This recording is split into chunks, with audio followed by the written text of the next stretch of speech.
Hello everyone, my name is Amber. Welcome to my channel, Amber Reads a Romance. Today I am back with another weekly wrap up. I'm going to go over all the books that I read this last week, and I can't believe we're already more than halfway through June. It is just flying by. So I have 7 books to talk about, so let's quickly dive into my weekly reads.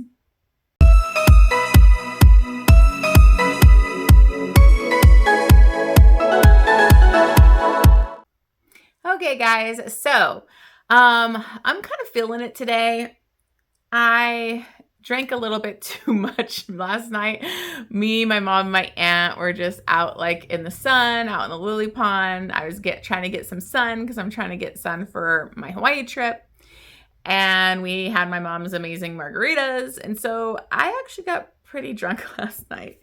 And so I have a pretty bad hangover today, and I'm just not feeling great. So I'm probably going to try and make this kind of quick. Luckily, I only have 7 books to talk about. I was in the middle of trying to finish one of my arcs yesterday, but I got too drunk and I didn't get to it, you guys. I got drinking and having fun in the sun and didn't finish it. So I'm actually finishing that up this morning. And then I just finished an ALC that I was almost done with yesterday. So 7 books, still good. But honestly, it was taking me a little bit longer to get through like my physical reads over. I listened to mostly audiobooks, I feel like, this last week. So didn't do that great with the physical reading, I feel like, but that happens. Anyways, let's go ahead and get started. So the first one that I have is an ALC, and it was kind of weird because anyways, the book is If This Was a Movie by Morgan Elizabeth.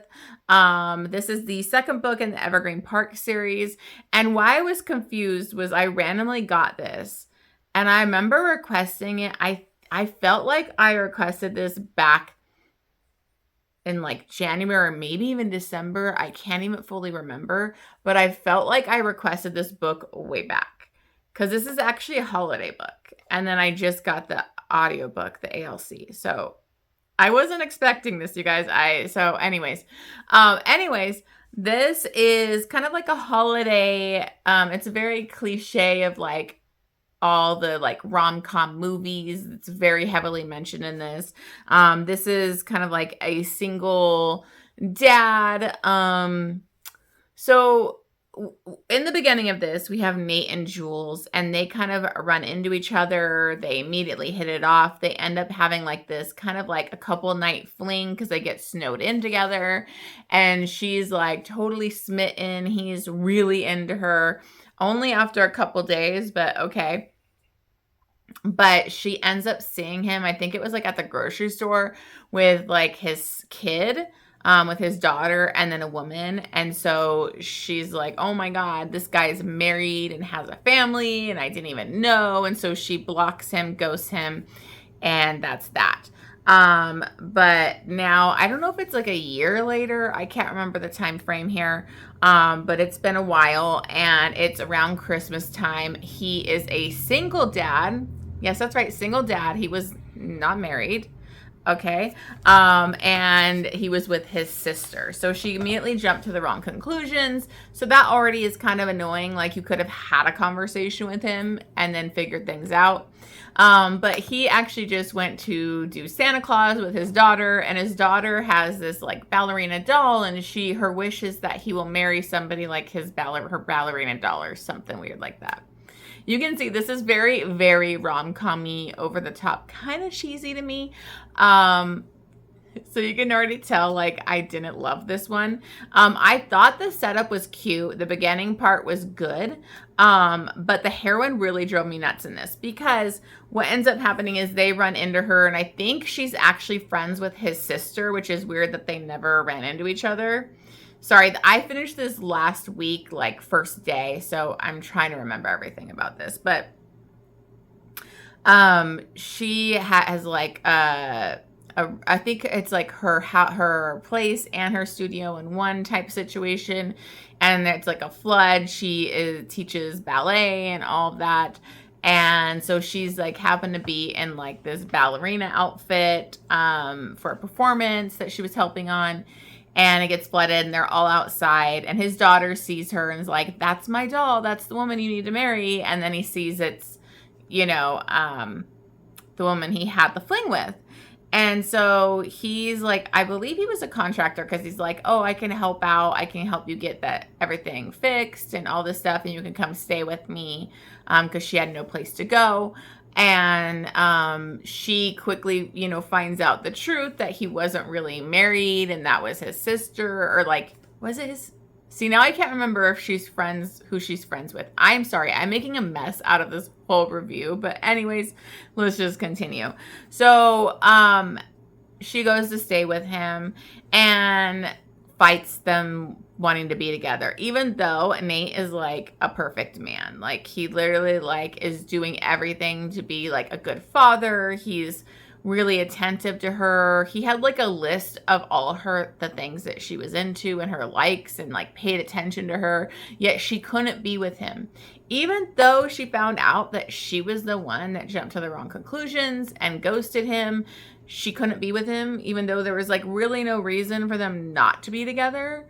It made zero sense. The heroine was really annoying. So, unfortunately, this book wasn't great. Now, I am not the best with rom-coms. I know a lot of other people loved this book and thought it was super cute. I found it kind of over the top cheesy, and the heroine was just kind of annoying. So I didn't love it. Now, there was really good parts in it with like the way it was first set up. I did really enjoy that. I thought the holiday cute vibes. Nate basically kind of saved this book because he was so swoony and such a good dad, and he was so like there for her that like he basically saved this book for me. So I decided to give it 3.5 stars because it wasn't horrible. It was just an annoying heroine. The miscommunication at the beginning was kind of annoying, but it was an amazing hero. There was a lot of cute stuff with the daughter. Now, I will say the daughter talked a lot older than what she was, so that can be kind of annoying too. But there still were some really cute moments in this. I kind of just wish the heroine would have got on board a little quicker. Anyways, 3.5 stars and 2 chilies for that. Oh, and that was narrated by Sebastian York and Savannah Peachwood. Okay, so then I read Empire of Temptation. I got the arc for the second book for Mila Finelli's newer series. And so I never read this first one. So I wanted to read it first before I get to that. This is the first book in the New York State of Mafia series. And this one was really cool because it was actually set in obviously New York, but it's like small town part of New York. And we have Luca and Valentina. Now, Luca's the capo or whatever, the main boss, whatever, but he lives in Italy.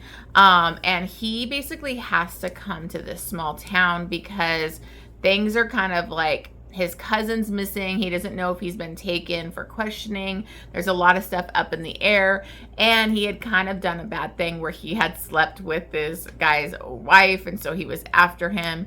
And so the way to kind of like mend things is he has to find this other mafia man that like had kind of escaped and was on the run. And this happens to be Valentina's father. So they kind of sent him out to go find the daughter to try and lure the dad out. Now, she had like no relationship with her father. He's never really been around. But they can't find him, and they figure this is the best option. So he ends up going, and she is running this restaurant, and it is just a disaster. It's her family's restaurant. Her mom, I believe her mom had cancer. Yeah, she had cancer and she had died and everything. And so she's just really struggling to keep this restaurant going. The cook isn't good. The staff isn't great. He comes in and he's, an Italian. And so he's very snobbish. She's like, your wine is horrible. Your name is incorrect for how it should be for Italian. This food is not good. And so he kind of tears into her. But he ends up being like this, it's like a billionaire coming in with like taking care of all her issues, because she ends up having to fire the cook, fire the staff, all this shit goes down. And so he ends up hiring and sending her like basically like a Michelin star chef and like an amazing guy that would be like the manager of the restaurant and would help her with the day-to-day, and he's like the top of the business. So people that she would never be able to afford to hire, then he like helps pay for like all this remodeling and all this stuff. So he's very like comes in and he's like helping her out. He's like a benefactor, but he's very attracted to her, but he doesn't want to go there because of what his mission is. Now, he's there for reasons, but she has no idea. And so eventually he's not going to be able to kind of fight it. And he's like, fuck this, I want her, And so he's trying to go about this in a way that like he's not telling them he's found her fully or what's going on, because they want him to bring her back. He wants to try and still lure her father out and get it done a different way. But of course, she's going to find out why he was really there, and that's going to lead to some complications. So I really loved this. I had such a good time. I love the small town vibes. It was very like billionaire, but mafioso billionaire. I loved Luca. Like, he comes in like a white knight. I would love to have my own Luca come in and take care of all my financial problems and help me out. It was just very swoony. I had a good time with it. I really liked both the characters. So I thought it was a really good start to a new series. So I ended up giving this one 4.5 stars and 3 chilies. Okay, so then I listened to an ALC, and I listened to Capri by Indy Valentine. And if you know who she is, she, used to do BookTube, and now she's an author, which is very exciting. It's so awesome to see that happen to some booktubers. So congratulations to her for all her success. So I haven't read any of her books yet, because this wasn't her first one, I don't think. But I did get the ALC with Must Love Audio, so I thought this was a perfect chance to read one of her books. And this is the first book in the Meadow Sisters series. And this one was just a lot of fun. Like, it was a lot of fun, and it was giving me major summer vibes, like especially summer in Italy. And that's like my dream, okay? My dream, I would love to go for the entire summer and just travel Italy and stay in all these different places, go to vineyards and have the amazing food. It's like my dream. Will it ever happen? Probably not. I would even like a week there, okay? But anyway, so I love all these books that are like kind of set in Italy. I just love them. So Capri actually goes to Italy with her sister for a vacation. She just got out of a horrible marriage. Her ex-husband was a complete sleazeball, and he had like cheated on her with like her best friend. And so, she went through a lot. And so her and her sister are out there to have a great time. And she runs into Jones. And Jones is this very I think he's slightly silver fox. He's a little bit older. He's sexy. He owns like this yacht company, or I can't remember what it's called, but where they go to destinations, and he lives out there, but he also has, family and home in the United States. So he is American. And his mother actually has dementia. So trigger warning for that, just in case that's an issue. But so she is in a place being taken care of in a facility, and he'll go back and visit, but then he spends most of his time out here for his job. So he ends up running into her, and then they end up going on this, yacht expedition type of thing, and he's the captain and his crew and everything. And so they just really hit it off instantly, and they kind of decide, hey, let's have a fling, for the week that she's there. They end up just having this amazing connection. I really love Jones because she felt a little insecure about her body, being a divorcee, and she had like stretch marks and was a little curvy, and he just like worshiped her and let her know, that makes you're a real woman, I loved it. Like, he was very swoony.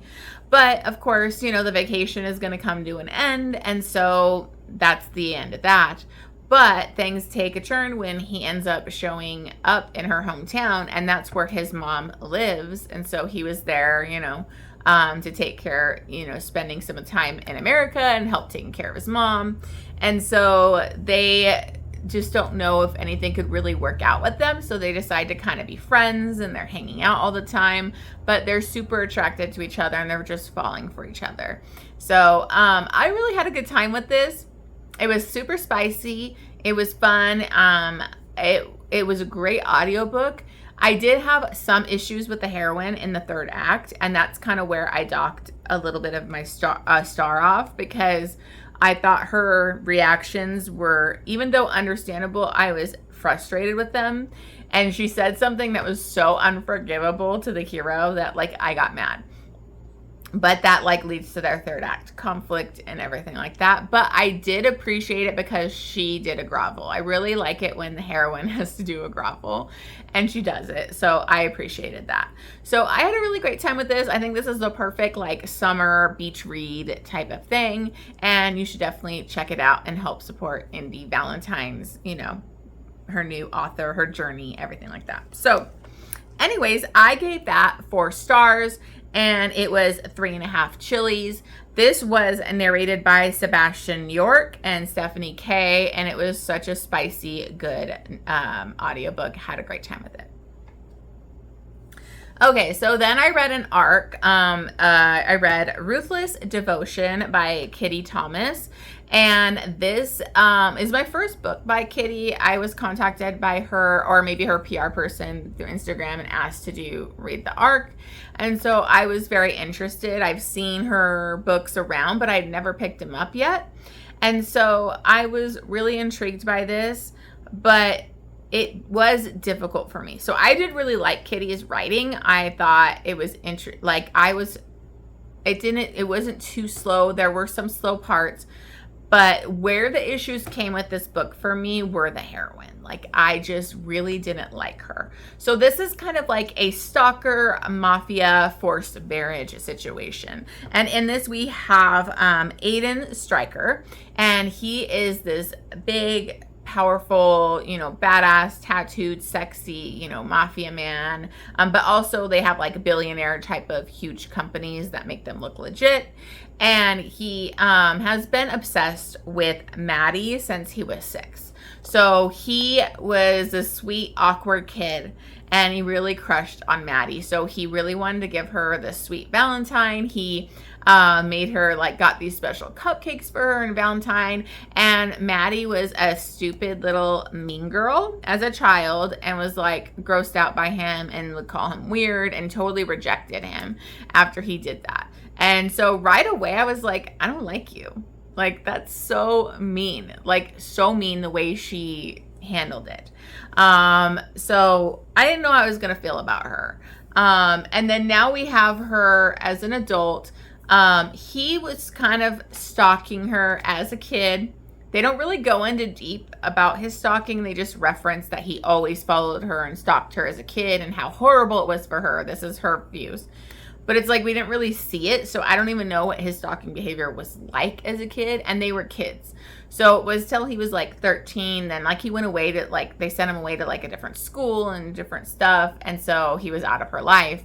Little did she know that he was stalking her this entire time. He still kept tabs on her.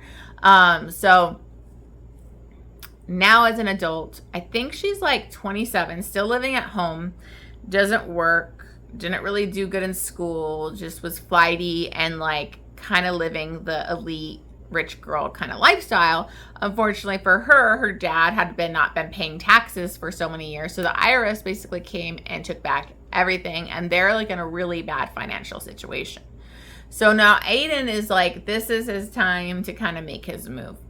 He decides, you know, he knew that her father had debts with his father, which are now to him. His father's dead now, and he's running the company and the mafia business and all that.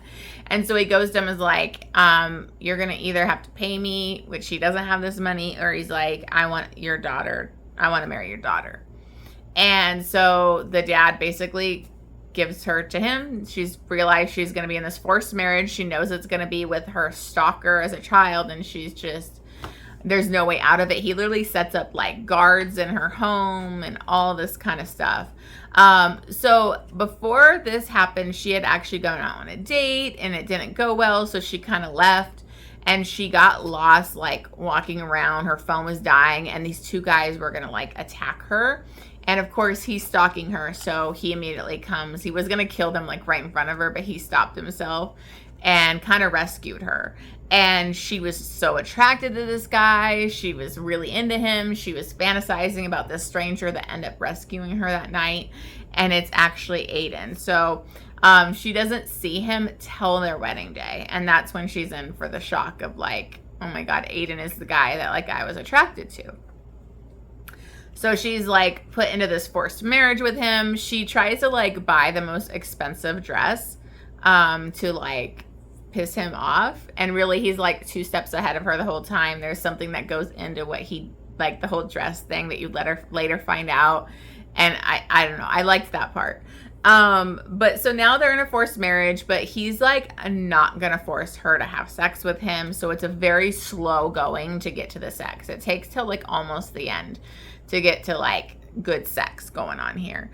But you know,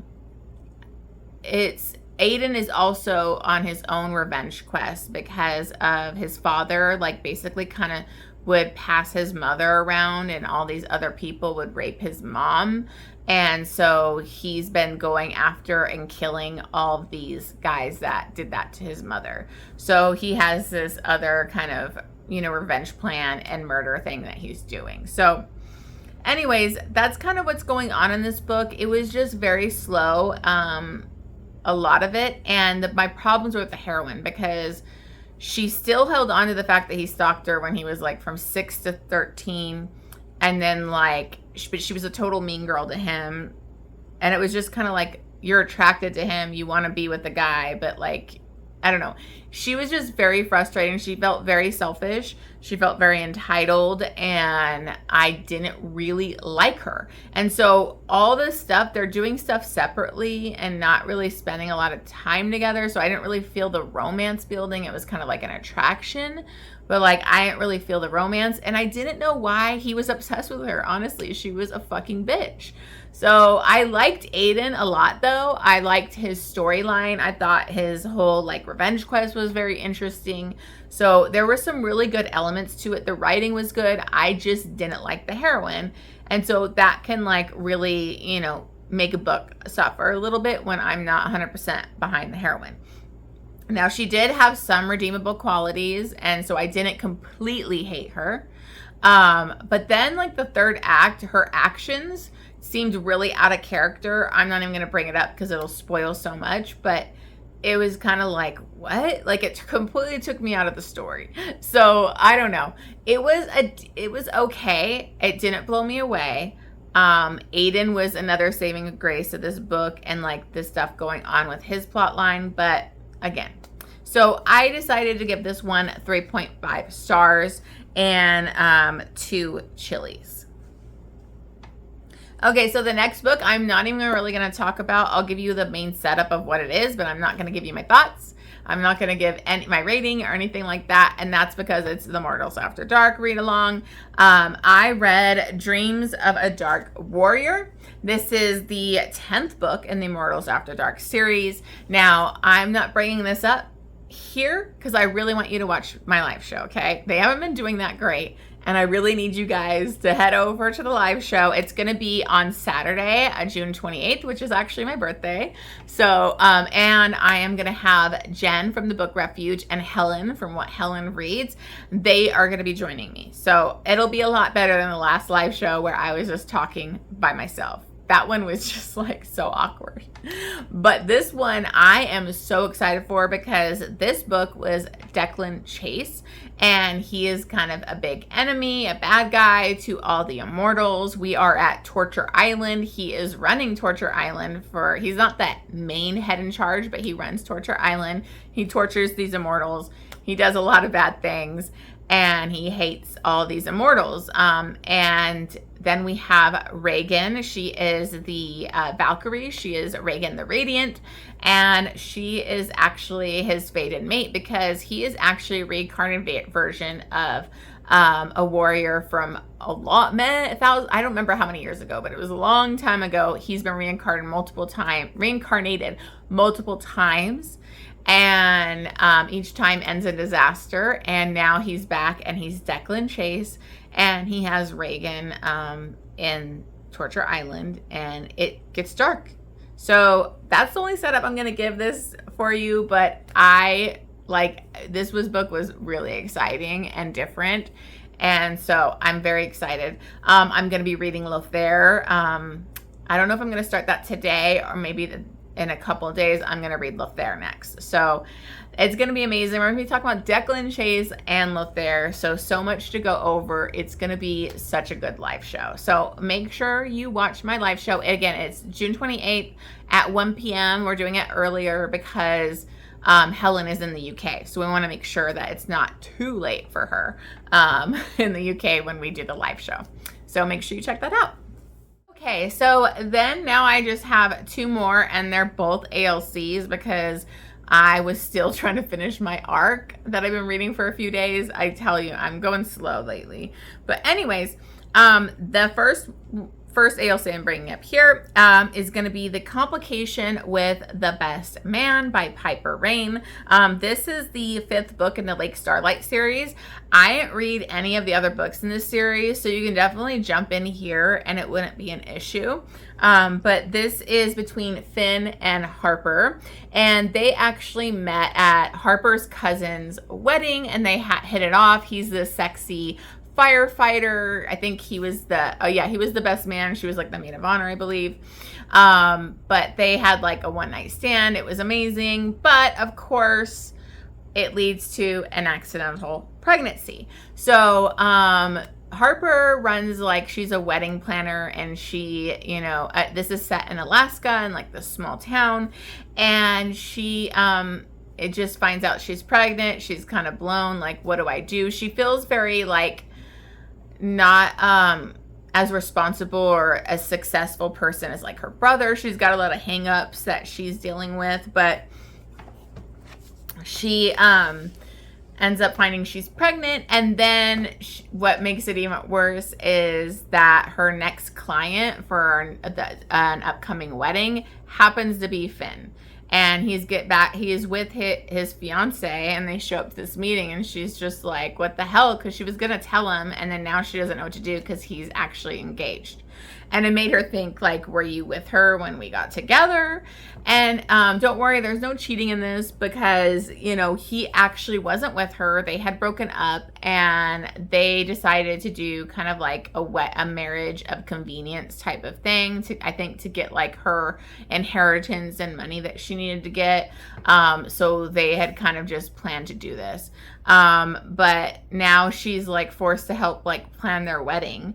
Now he does find out that she's pregnant. And I'm trying to remember, I don't think she told him. It was kind of like a reveal. So that's not always the best. But he does find out. And what's amazing is Finn doesn't live there. He lives in Vermont, and he basically drops his engagement immediately. And because it was kind of like a marriage of convenience anyways. And he decides that he's going to pick up his life and move to Alaska to be there for his child. So that already made me just love his character. And so he's kind of just living with her for a little bit till he can find a place. He's going to become a firefighter at their local firehouse. And they just really have a lot of like chemistry, but they're afraid to kind of get involved with each other because they don't want to ruin like co-parenting. What if it didn't work out with them? So they're kind of being like cautious with that.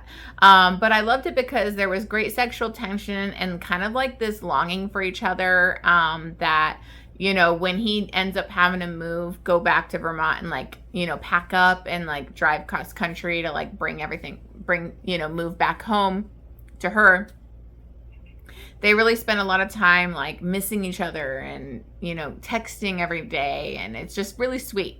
So I really liked this. It was super cute. I did think she had a lot of insecurities, which the next heroine had a lot of insecurities too, and the next ALC that I listened to. But I really thought it was a good time. I loved Finn and how on top of everything and how he wanted to be there for her. I loved how he was like totally turned on by her pregnancy. He's like, I have a pregnancy kink, obviously. So it was cute. It was a sweet little accidental pregnancy book. So I ended up giving that one 4 stars. Stars and 2.5 Chilies. And then that one was narrated by Scott Rose and Willa James, which I don't think I've ever listened to them before. So this is kind of like some new narrators for me, and they did a really great job with it.